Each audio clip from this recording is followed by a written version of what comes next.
Last night about 11:57 p.m., the Smith County Sheriff's Department dispatch received a 911 call at our Emergency Operations Center of a firearms-related call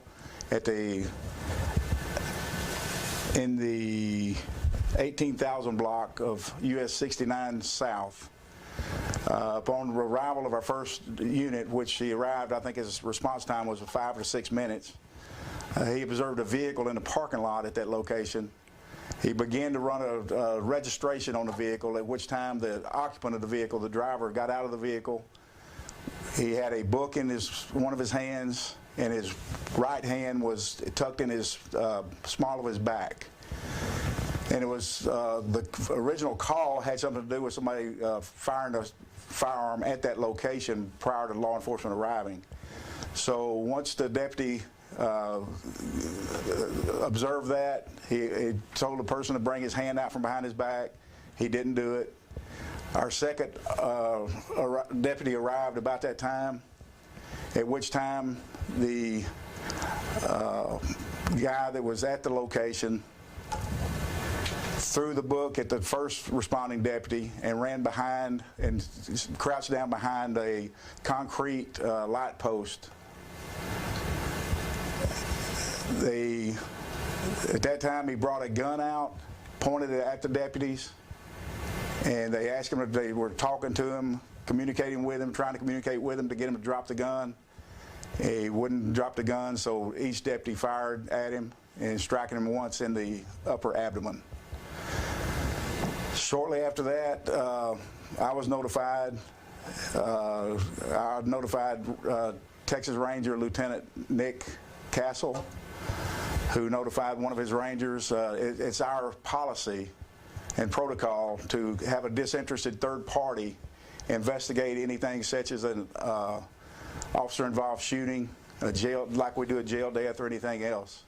We have the rangers investigate it. So they responded. They got to the scene rather quickly. Bullard PD, in the meantime, had arrived to back our officers up. Bullard city limits just right down the road. They responded. The officer immediately got out her medical kit in the patrol vehicle and applied pressure to the wound until the emergency medical services arrived and transported the person to one of the hospitals in downtown Tyler. And he went into surgery rather quickly. He has what appears to be at this time non-life-threatening injuries. He's in stable condition. The ranger was able to talk to him earlier this morning, and we also decided at some point, when everything got settled down, to notify the father and mother of the victim. Well, the subject. He's not necessarily a victim, but the subject. So they were notified, and we were allowed them to visit him in the hospital under our supervision. He has been served with an arrest warrant. He's under a $75,000 bond for aggravated assault on a public servant.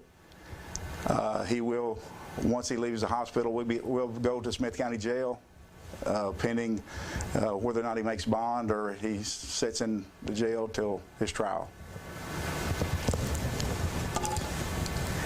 And I'm going to, since the next kin has been notified at this time, the individual is identified as a Jackson Lee Davis, a 25-year-old from the Flint area, lives in an unincorporated part of Flint. And I'll open it to any questions.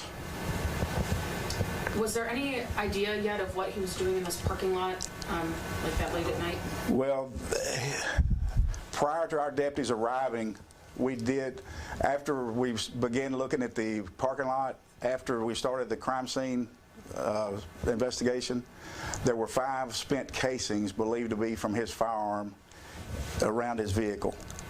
Some of them were on top of his vehicle, so they're obviously his. So that had to have taken place prior to our deputies arriving. And I'm not going to go any farther into anything that would bias the Rangers' investigation, because that's the reason we do an investigation separately anyway. And I don't want to give out any information that would cause bias to that investigation. Thank you. Was there anyone in the area that they spoke with once officers got on the scene or the Rangers got on the scene? There was no one. It was a relatively well secluded area off the road. Nobody heard the shots as far as we know. We didn't get any additional calls from anyone in that area. So it was just our deputies and him. But one good thing that we do have is we're able to have not only dash cam videos, both units were facing where the subject was, so we have good dash cam video as well as body cam video, which will show exactly what happened, and it's already been downloaded and provided to the Rangers. Both deputies are on administrative leave right now, which is also what we do, is standard operating procedure for several reasons. One, we want to make sure they're mentally able and ready to come back to work. They will be assessed by a mental health professional before they come back to work, and right now they're not due to be back to work until not this Monday, but I think a week from Monday. But due to their days off being in the middle of that, as well as the time we're giving them off. Someone had a question. Does this suspect have pretty much a criminal history? This is his first time? I can't go into criminal histories.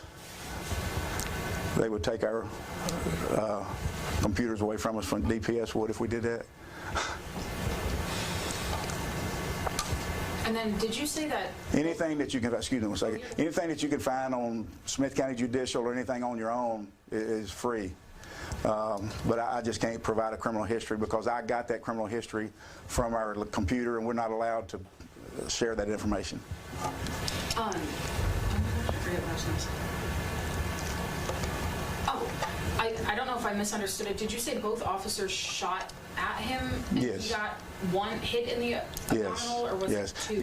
Just he was hidden behind a round concrete deal that the light pole was attached to, so he had only part of his body was visible, as well as the firearm. So he was behind the vehicle. Behind that, they were behind their vehicles, and I will go ahead and tell you, I'm very proud of our officers. They showed very great restraint, because I've been in situations like this where magazines on the weapons are emptied. There was 2 shots fired by us, 1 each, and then they stopped. They stopped the threat, and then they stopped shooting. And then no other injuries? No injuries to our officers. Just the one injury, which was a through and through, I think, the upper abdomen. Again, he's undergoing surgery. He was already able to eat this morning, so he's in decent condition. But rather than hitting a lot of organs, I think it did do some damage, but nothing. It could have been much, much worse for him. We're just glad that he is going to survive and hopefully get the help he needs.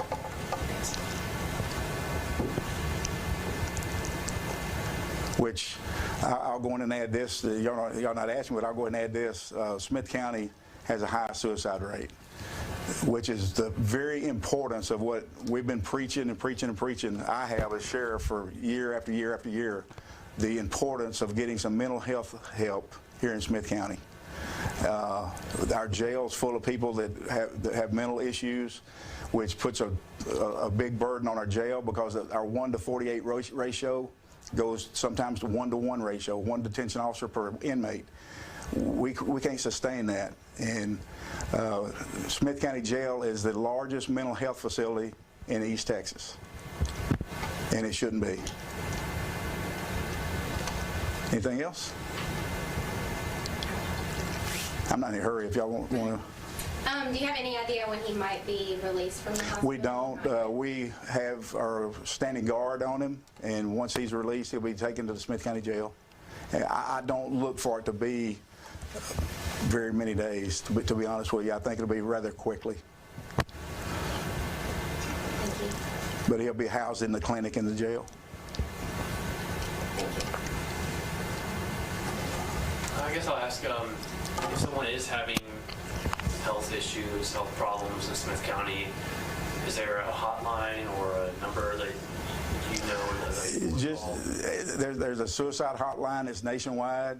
They can call our dispatch. I mean, we're not here to just cause people misery. We're here to help people, and I'd be glad to if people could call me if I was here at the office. I'd try to talk them out of doing it. I mean, it's a permanent solution to a temporary problem. Is what suicide. It's all suicide is. They have bad days. Those days aren't going to stay bad. They're going to get better. And we would love for them to call the Andrews Center, which is our local mental health authority here in Smith County. Any one of the hospitals would be glad to talk to them, or any counselor. There's many counselors that don't cost anything.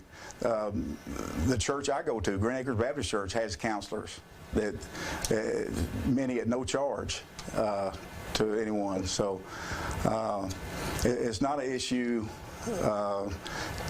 Getting counseling is not an issue of having insurance like drug abuse or drug addiction is, where you can't get a treatment facility unless you have the money.